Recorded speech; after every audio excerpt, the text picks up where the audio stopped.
Good morning friends. Subject name power electronics. આજનો આપણો topic છે પોલીફેઝ રેક્ટિફાયરના ફાયદા. બરાબર, પોલીફેઝ રેક્ટિફાયરના ફાયદા કે એ પોલીફેઝ રેક્ટિફાયર છે એ સિંગલ ફેઝ રેક્ટિફાયર પર કરતાં કેટલો વધારે ફાયદાકારક છે એના વિશે આપણે ચર્ચા કરશું. બરાબર મિત્રો, આ ટોપિક છે 3 માર્ક્સમાં પૂછાય છે. ઇઝી જ છે, તમને ખાલી યાદ રાખવાના છે. બરાબર, તો પહેલે તો આપણે સિંગલ ફેઝ રેક્ટિફાયર વિશે ચર્ચા કરી લઈએ. તો મિત્રો, આપણે ઈસીસીમાં સિંગલ ફેઝ રેક્ટિફાયર વિશે અભ્યાસ કરી ગયા. Single phase half wave rectifier, full wave rectifier. Full wave રેક્ટિફાયરના 2 ટાઈપ હતા, સેન્ટર ટાઈપ રેક્ટિફાયર અને બ્રિજ પ્રકારનો રેક્ટિફાયર. બરાબર, જે શું કરતો હતો તો જે એસી પ્રવાહનો અથવા તો એસી વોલ્ટેજનો ડીસી વોલ્ટેજમાં રૂપાંતર કરતો હતો. બરાબર, તો મિત્રો અહીંયા પોલીફેઝ રેક્ટિફાયર છે. તો પોલીફેઝ રેક્ટિફાયર એટલે શું? તો પોલીફેઝ રેક્ટિફાયર એટલે કે આપણે સિંગલ ફેઝમાં કેટલા ફેઝ હોય? એક ફેઝ હોય, ફેઝ અને ન્યુટ્રલ. જ્યારે પોલીફેઝમાં શું હોય? ઘણા બધા ફેઝ હોય. ધારો કે આપણે 3 ફેઝ રેક્ટિફાયર કહીએ કે જેમાં 3 ફેઝ હોય, આર, વાય અને બી, તો એને શું કહેવાય? Polyphase rectifier. બરાબર, તો મિત્રો અહીંયા આપણે પોલીફેઝ એટલે કે એક કરતાં વધારે ફેઝ, બરાબર, એને શું કહેવાય? પોલીફેઝ. પોલી એટલે ઘણા બધા. બરાબર, તો ઘણા બધા વધારે ફેઝ હોય એવો રેક્ટિફાયર આપણે યુઝ કરીએ તો એ કઈ રીતે ફાયદાકારક છે એના વિશે આજે આપણે ચર્ચા કરશું. બરાબર, તો પહેલો જ ટોપિક છે કે કાર્યદક્ષતા. પોલીફેઝની કાર્યદક્ષતા એટલે તમે એફિશિયન્સી કહો છો ઇંગ્લિશમાં, એટલે કાર્યદક્ષતા એ સિંગલ ફેઝ રેક્ટિફાયર કરતાં વધારે હશે. ખ્યાલ આવે છે?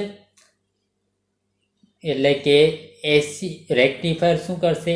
એસી પાવરનો ડીસી પાવરમાં રૂપાંતર કરશે. તો અહીંયા જે તમે પોલીફેઝ રેક્ટિફાયરનો ઉપયોગ કરશો તો ઘણા બધા ડીસી પાવર મળશે. એટલે એની એફિશિયન્સી વધારે, કે જેટલું ઇનપુટ લેશે, બરાબર, મીન્સ કે આપણે સિંગલ ફેઝ રેક્ટિફાયરમાં ઇનપુટ લઈએ એ આઉટપુટ આપે એના કરતાં વધારે પોલીફેઝ રેક્ટિફાયર આપશે. બરાબર, અહીંયા જુઓ, તમે જોઈ લો અહીંયા કે જે તમે single phase half wave rectifier વાપરશો તો કેટલી એફિશિયન્સી મળશે આપણને? 40.5%. એનો મતલબ શું થયો કે તમારો 100 માર્ક્સનો પેપર છે, એમાંથી તમને કેટલા માર્ક્સ આવ્યા? 40.5%, એટલે 40.5 માર્ક્સ આવ્યા. ખ્યાલ આવે છે? પછી તમે single phase full wave rectifier વાપરશો તો 81%. ખ્યાલ આવે છે? 100માંથી 81, એટલે તમે 100 વોટ આપશો તો 81 વોટ તમને આઉટપુટમાં મળશે. ખ્યાલ આવે છે? પછી તમે 3 ફેઝ હાફ વેવ, હવે જો સિંગલ ફેઝમાં હાફ વેવ છે તો 3 ફેઝમાં પણ હાફ વેવ આવે. તો 3 ફેઝ હાફ વેવ વાપરશો એટલે 3 ફેઝ હશે એવો રેક્ટિફાયર, એ આપણે આગળ ચર્ચા કરશું. બરાબર, એવું વાપરશો તો કેટલી એફિશિયન્સી આવશે જુઓ તમે, 96.8%. અને તમે જો 3 ફેઝ ફૂલ વેવ વાપરશો, અહીંયા ફૂલ વેવ દર્શાવે છે જો, તો ફૂલ વેવ વાપરશો તો કેટલી મળશે? 99.8%. તો મિત્રો તમે અહીંયા ડેટા તમે જોઈ શકો છો કે જો તમે સિંગલ ફેઝ હાફ વેવ વાપરશો તો તમારો જે એફિશિયન્સી છે એ 40.5%, ફૂલ વેવ વાપરશો તો 81%, અને જો 3 ફેઝ હાફ વેવ વાપરશો તો 96.8%, અને જો 3 ફેઝ ફૂલ વેવ વાપરશો તો 99.8% મળશે. ખ્યાલ આવે છે? ઓકે, તો તમે હવે કયો વાપરશો rectifier? 3 phase full wave rectifier, કે જેની એફિશિયન્સી કેટલી છે? 99.8%. રાઈટ? ઓકે, તો પહેલો પોઈન્ટ તમને લગભગ ખ્યાલ આવી ગયો હશે. તો આપણે બીજો પોઈન્ટ લઈએ, રિપલ. બીજો ટોપિક છે રિપલ. ઓકે, તો રિપલ એટલે શું? તો મિત્રો તમારું રેક્ટિફાયર શું કરશે? એસીનો ડીસી કરશે. તો અહીંયા ડીસી મળશે તમને આઉટપુટમાં, પરંતુ અમુક એવા એસી કોમ્પોનન્ટ એ આવી ગયા હશે આઉટપુટમાં જે આપણને જોતા નથી. તો આ એસી કોમ્પોનન્ટ કેટલા પ્રમાણમાં છે તો એ કઈ રીતે આધાર રાખે? તો જે રેક્ટિફાયરનો રિપલ ફેક્ટર વધારે હશે એમાં એસી કોમ્પોનન્ટ તમારા ઘણા બધા હશે. મિત્રો તમે શું કામ કરશે તમારો રેક્ટિફાયર? તમારો રેક્ટિફાયર છે એસીનું ડીસીમાં રૂપાંતર કરશે, એટલે તમને આઉટપુટમાં ડીસી મળવો જોઈએ. પરંતુ અહીંયા શું થાય છે? તો અહીંયા તમારા ડીસી જોડે અમુક એસી કોમ્પોનન્ટ પણ આવી જશે. તો એ એસી કોમ્પોનન્ટ તો આપણા માટે કામના નથી, કેમ કે આપણને તો ડીસી જોવે છે. તો એ એસી કોમ્પોનન્ટ જે છે એ આપણને કઈ રીતે ખબર પડે કે કેટલા છે કેટલા નથી, વધારે પ્રમાણમાં છે કે ઓછા પ્રમાણમાં છે? તો તમારો જે રિપલ છે, રિપલ અહીંયા રિપલ લખેલ છે, રિપલ ફેક્ટર કહેવાય. તો એ રિપલ ફેક્ટરની કિંમત તમારી ઓછી હશે તો તમારા એસી કોમ્પોનન્ટ ઓછા હશે, અને વધારે હશે તો તમારા એસી કોમ્પોનન્ટ વધારે હશે. જો મિત્રો ઓછા હોય તો સારું અને વધારે હોય તો ખરાબ, કેમ કે ડીસીમાં જે આપણને ડીસી આઉટપુટ જોવાય છે તો ત્યાં ડીસી કોમ્પોનન્ટ હોવા જોઈએ, કેમ કે આપણે એ ડીસી સપ્લાય છે ડીસી લોડમાં જોડશું, બરાબર? ત્યાં પછી એસીનું કામ ન હોય. તો જેમ તમારું રિપલ ફેક્ટર ઓછું તેમ તમારું રેક્ટિફાયર છે સારું. તો અહીંયા આપણે જોઈએ કે શેમાં વધારે છે, બરાબર? તો તમે જે single phase half wave rectifier વાપરશો એમાં રિપલ ફેક્ટર કેટલો છે? 1.21 યુનિટ નથી, બરાબર? એ રેશિયો છે ડીસી અને એસીનો, બરાબર? પછી તમે ફૂલ વેવ વાપરશો તો એનો રિપલ ફેક્ટર કેટલો છે? 0.48. ઓકે, તો અહીંયા તમે જે રિપલ ફેક્ટર છે એ સિંગલ ફેઝ ફૂલ વેવનો સિંગલ ફેઝ હાફ વેવ કરતાં વધારે સારો છે, કેમ કે હાફ વેવનો છે 1.21 અને ફૂલ વેવનો છે 0.48. તો સિંગલ ફેઝ ફૂલ વેવ સારો છે કોના કરતાં? સિંગલ ફેઝ હાફ વેવ કરતાં, બરાબર? હવે આપણે પોલીફેઝ ઉપર જઈએ. તો પોલીફેઝનો જે હાફ વેવ છે એનો રિપલ કેટલો છે? 0.17. તો આ તો સિંગલ ફેઝ રેક્ટિફાયર જે ફૂલ વેવ છે એના કરતાં પણ સારો પોલીફેઝ હાફ વેવ રેક્ટિફાયર. તો હવે ફૂલ વેવનો કેટલો છે? પોલીફેઝ ફૂલ વેવ રેક્ટિફાયરનો રિપલ કેટલો છે? 0.04. તો મિત્રો અહીંયા જુઓ, 3 ફેઝ ફૂલ વેવ રેક્ટિફાયર છે અથવા તો પોલીફેઝ ફૂલ વેવ રેક્ટિફાયર છે એનો રિપલ 0.04% છે, તો સાવ ઓછો જાય. તો આ પ્રમાણે પણ તમારો ફાયદો થઈ શકે છે, બરાબર? પછી ત્રીજો પોઈન્ટ છે કે પોલીફેઝ રેક્ટિફાયરમાં સપ્લાયના 3 ફેઝમાંથી પ્રવાહ સરખો હોય છે, બરાબર? આથી શું થાય? લોડ બેલેન્સ રહે છે. એનો મતલબ શું થયો કે તમે 3 ફેઝ સપ્લાય છે, બરાબર? 3 ફેઝ સપ્લાયમાંથી કરંટ તો સરખો આવવાનો છે, બરાબર? એ કરંટ સરખો હોવાથી તમારો લોડ પણ બેલેન્સ રહે છે. એટલે લોડ એટલે શું? કરંટ, બરાબર? જ્યારે સિંગલ ફેઝ રેક્ટિફાયરમાં તમારો ફેઝ છે એ એક લોડ ઉપર એક હશે, બીજા લોડ ઉપર બીજો હશે. ધારો કે 3 લોડ જોડી નાખ્યા અને ત્રણેયમાં એક ફેઝ આપી દીધો, બરાબર? તો એ સરખો હોય પણ અને ન પણ હોય, એટલે એ પણ તમારી ડિસએડવાન્ટેજ કહેવાય 3 ફેઝ કરતાં સિંગલ ફેઝમાં, બરાબર? પછી મિત્રો અહીંયા જુઓ કે સરખા રેટિંગ હશે, બરાબર? તો સરખા રેટિંગ માટે પોલીફેઝ ટ્રાન્સફોર્મરની કિંમત સિંગલ ફેઝ ટ્રાન્સફોર્મર કરતાં ઓછી છે. ધારો કે પોલીફેઝમાં 3 ફેઝ ટ્રાન્સફોર્મર હશે, ધારો કે 100 MVA નો છે, બરાબર? ટ્રાન્સફોર્મર. હવે આપણે સિંગલ ફેઝ ટ્રાન્સફોર્મર યુઝ કરીએ તો સિંગલ ફેઝ એવા 3 ટ્રાન્સફોર્મર જોશે, બરાબર?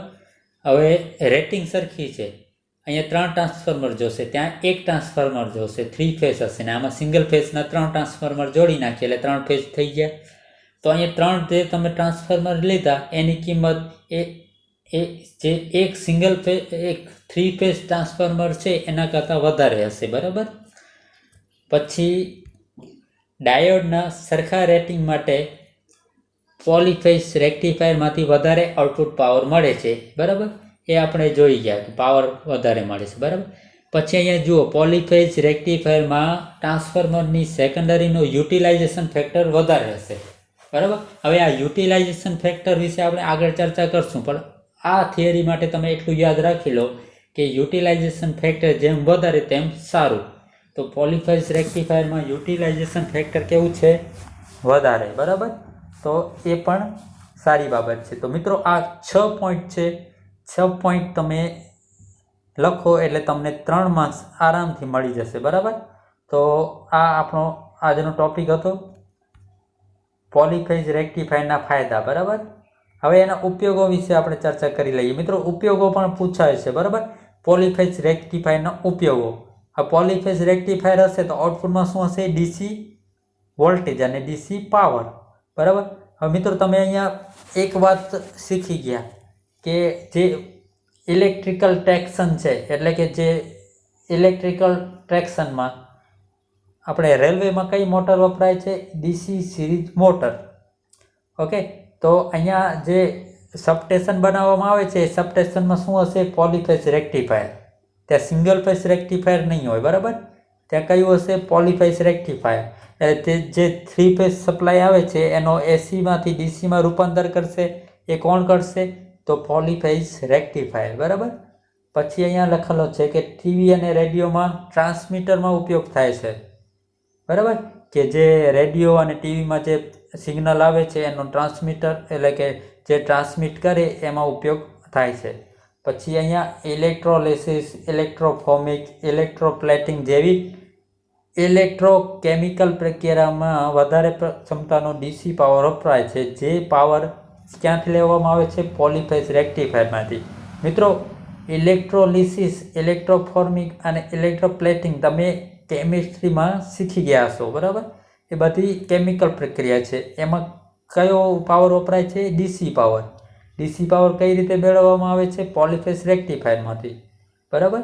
હવે મિત્રો તમે એક વાત યાદ રાખજો કે ડીસી પાવર એ જે પાવર પ્લાન્ટ છે ત્યાં ઉત્પન્ન થતું નથી.